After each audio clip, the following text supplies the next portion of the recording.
Салам достор. Жакында мен Германияга келгениме толук 2 ай болот.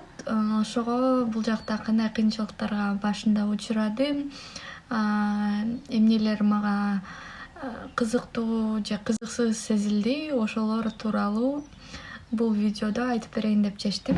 Мен ОПР программасы менен келгем. ОПР программасынын эң башкы максаты бул маданияттар менен алмашып, тил үйрөнүп, тил үйрөнгөнчө мен жашаган семьяга кичине үй иштерине жардам бериш болуп эсептелет. Эми мен кандай кыйынчылыктарга туш болдум? Биринчиден, немистер бизге караганда, орустарга караганда көп жактан эле башкача болушат. Көп нерсени башында туура эмес кабыл алып, жүрөгүмө жакын кабыл алып, аябай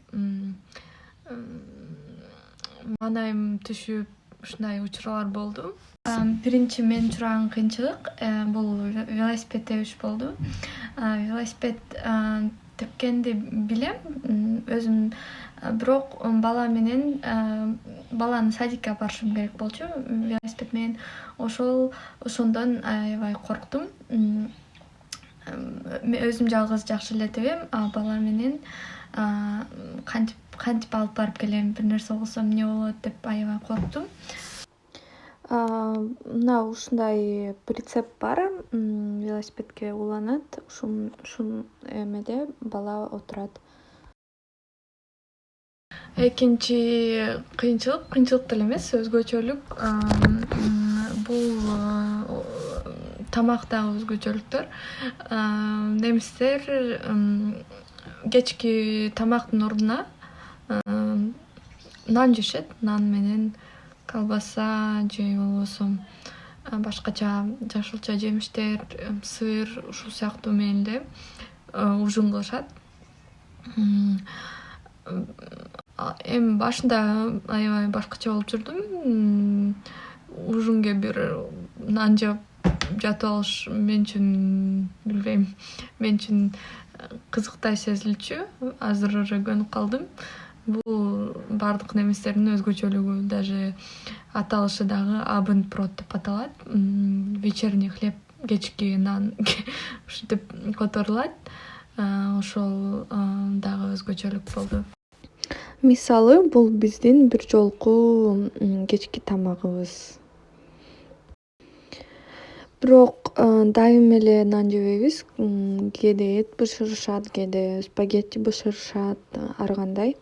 Кээде вафли жасашат. Өздөрүнүн убактысына, желаниясына карап жасашат. Бул үчүнчү кыйынчылык, бул бала менен тил табыш болду. Немистердин балдары аябай бизге караганда башкача болушат, өздөрүнүн каалаганын кылышат. Ата-энелери буларга баш ийишет, наоборот. Ошол бала менен тил табыш аябай кыйын болду. Себеби мен булардын семьясында биринчи жолу келип атам. Мага чейин эч ким болгон эмес. Бала жалгыз кыз, ошого дагы аябай эрке, эч нерсесин бербейт. Мен бул нерсени апам менен кылам, атам менен кылам, сен менен ойногойм, сен менен кылбайм деп ушинтип аябай каприз кыла берет. Бирок азыр уже бир аз көнүп калды. Башында аябай жүрөгүмө жакын кабыл алып жүрдүм, бирок азыр эми бала да көнүп кетет деп түшүнүү менен кабыл алып калдым. 4-нчү кыйынчылык бул ит болду. Бул ит биз менен жашайт. Булардын иттери үйдүн ичинде жашайт, хотя эшикке деле чыгарса болот, бирок үйдө жашайт. Бул ит аябай жаш ит, болгону 6 айлык. Ошого энергиясы көп, ар нерсени тиштегилеп, үрүп, кыскасы характери азыр бир аз жаман. Ошого кээде мен коркуп калам. Бирок менин газ семьям аябай жакшы. Мен жакшы кабыл алып, нерсени көрсөтүп, үйрөтүп жакшы кабыл алышты. Ошого мен семьямы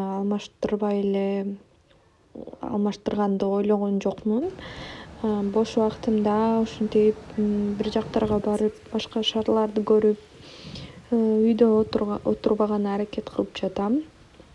Жаңы адамдар менен таанышып, жаңы жерлерди көрүп дегендей.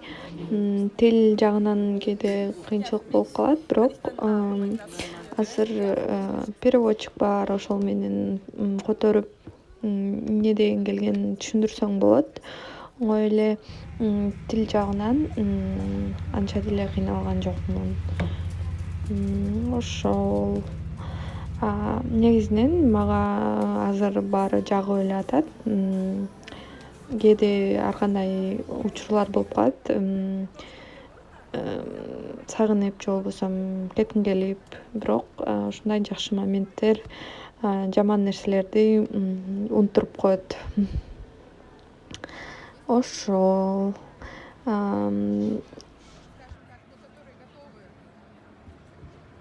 Ошол достор, надеюсь, менин видеом силерге жакты деп ойлойм. Анча мынча кемчиликтерге көңүл бурбагыла. Тил байлыгым анча жакшы эмес. Мен каалагандай айтып бере албадым. Дагы көп нерселер болуп жатат жашоомдо, бирок анын баарын бир видео менен айтып бере албайт экенмин. Ошого эгерде суроолоруңар болсо, калтыргыла комментарийде, ойлоруңар менен бөлүшкүлө. Көрүшкөнчө. Чүз.